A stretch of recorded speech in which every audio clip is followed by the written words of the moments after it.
जय भीम। आप सभी को मैं रजत मौर्य आप सभी का स्वागत करता हूं बहुजन साहित्य के इस विशेष कार्यक्रम में, जहां पर कि हम बाबा साहब द्वारा किए गए कामों को समझने की कोशिश करते हैं कि प्रतिदिन के हिसाब से उन्होंने क्या क्या काम किए थे, कहाँ क्या भाषण दिया था, किसको पत्र लिखा था, किसका पत्र स्वीकार किया था, किसको डोनेशन दिया था, किससे डोनेशन लिया था, कहाँ पर ट्रेवल किया था। इन सारी चीज़ों की डिटेल मैं आप लोगों के सामने रखता हूँ। आज के इस वीडियो में हम लोग बात करेंगे कि 16 मई को बाबा साहब ने क्या क्या काम किए थे।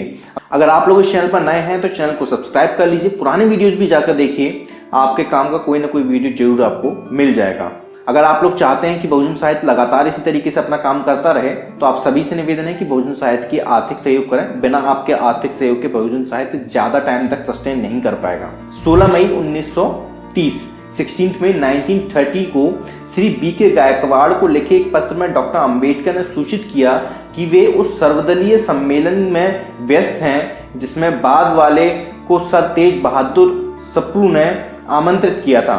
नासिक से लौटने के बाद सनातनियों के औपचारिक दलित वर्ग संकल्प प्राप्त होने पर प्रतीक्षा करने की सलाह और जिसके शब्दों को ध्यान से देखा जाना चाहिए। इसके बाद इसे सत्याग्रह समिति को प्रस्तुत किया जाना चाहिए, जिसे सत्याग्रह को निलंबित करने का प्रस्ताव पारित करना चाहिए। अपने आश्चर्य पर यह भी लिखते हैं कि कैसे डॉक्टर मावलंकर ने सारा श्रेय अपने लिए लिया और कुर्ता कोटी को उस श्रेय में छोड़ दिया। 16 मई 1930 16 मई 1930 को डॉक्टर बी.आर. अंबेडकर ने गायकवाड़ को एक पत्र लिखकर सत्याग्रह समिति द्वारा पारित किए जाने वाले एक प्रस्ताव का सावधानी पूर्वक मसौदा तैयार करने के लिए कहा। 16 मई 1948 16 मई 1938 को डॉक्टर अंबेडकर ने चिपलुन महाराष्ट्र में खोद प्रभावित किसानों की एक रैली को संबोधित किया। कांग्रेस की ब्राह्मण और बनिया की पार्टी के रूप में आलोचना की। वह कहते हैं कि मैं आपसे प्रधानमंत्री देखना चाहता हूं, मतलब कि जो किसान हैं, जो मजदूर हैं, उस वर्ग के किसी व्यक्ति को बतौर प्रधानमंत्री देखना चाहते हैं। मुझे मुट्ठी भर ब्राह्मणों और बनियों का शासन नहीं चाहिए, बल्कि आप पर 80% आबादी का शासन चाहिए। उन्होंने दोहराया कि स्वतंत्र श्रमिक दल का उद्देश्य किसानों और श्रमिकों की सरकार स्थापित करना है। हम पिछले लगभग 1 महीने से ये समझने की कोशिश कर रहे हैं कि बाबा साहब ने क्या काम किया, कहाँ क्या भाषण दिया, और हमने ये नोटिस किया कि पिछले इतने दिन से वो दलितों और अछूतों पर तो बात कर ही रहे हैं, लेकिन उसके साथ साथ उनका बहुत ज्यादा ध्यान जो है वो किसानों और मजदूरों पर है, और वो बार बार अपने भाषणों में उनको संबोधित कर रहे हैं कि किस तरीके से उनको आगे की रणनीति बनानी चाहिए, अपने हकों और अधिकारों के लिए लड़ना चाहिए। लेकिन फिर भी इस देश का प्रधानमंत्री जब उनकी जयंती के दिन, बाबा साहब के जयंती के दिन, जब सब पूरे राष्ट्र को बधाई दे रहे हैं, तो वहां पर वो लिख रहे हैं कि दलितों के नेता, और फ्रंट पेज पर, अखबार के फ्रंट पेज पर उनका इस्तेहार निकला था। सेम यही काम किया था आम आदमी पार्टी ने। तो मुझे लगता है कि शायद ये लोग पढ़ते लिखते नहीं हैं। उम्मीद करूंगा कि मेरे इस काम से आप लोगों को कुछ ना कुछ सीखने को, समझने को जरूर मिल रहा होगा। ऐसे सारे वीडियोस आप शेयर कीजिए, आपकी रिस्पॉन्सिबिलिटी बनती है। 16 मई 1946 16 मई 1946 को कैबिनेट मिशन में भारत को सत्ता के हस्तांतरण की अपनी योजना की घोषणा की। पैरा 20 में अल्पसंख्यक अधिकारों की शर्त बताई गई है, जिसके अनुपालन में संविधान सभा को बाद में 1946-47 में सलाहकार समिति और अन्य उप समितियों का गठन करना पड़ा।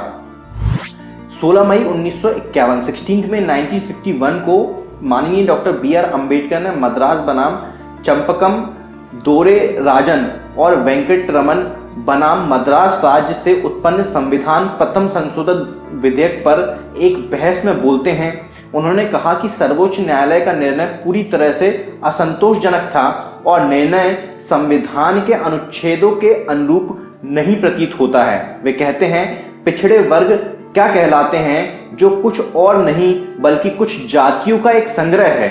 जो बहिष्कृत हैं वे व्यक्ति हैं जो कुछ जातियों के हैं। इसलिए इस देश की परिस्थितियों में कुछ को छोड़कर आरक्षण से बचना असंभव है। जिन लोगों को एक जाति मिली है, इन बिंदुओं पर मैं यह नहीं सोचता कि यह निर्णय बहुत संतोषजनक निर्णय है।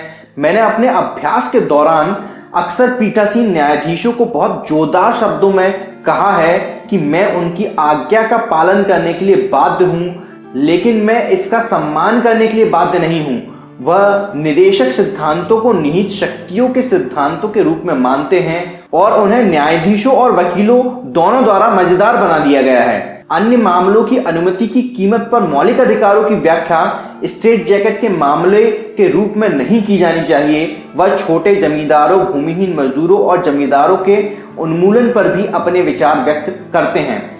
वो अगर आप लोगों ने इस पर मैंने एक डिटेल में वीडियो बनाया है जिसमें कि मैंने बताया कि किस तरीके से पेरियार साहब जो थे उन्होंने एक ऐसे संशोधन में बहुत ही मुख्य भूमिका निभाई थी जिसकी वजह से जो ओबीसी का जो आरक्षण है उसकी नींव डल पाई थी। और वही यहाँ पर उस संशोधन की बात उस संशोधन पर बोलते हुए बाबा साहब अपने वक्तव्य रख रहे हैं। अगर आपको डिटेल में वीडियो देखना है तो उसमें मैंने डिटेल में वीडियो बनाया है, लिंक मैं ऊपर आपको आई बटन पर दे दूंगा और नीचे डिस्क्रिप्शन बॉक्स में भी दे दूंगा कि किस तरीके से उस संशोधन की पटकथा लिखी गई थी।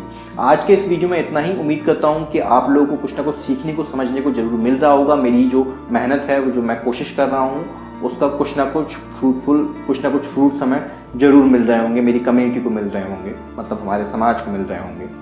आप लोग वीडियो देखते रहिए, शेयर कीजिए, लाइक कीजिए, कमेंट कीजिए।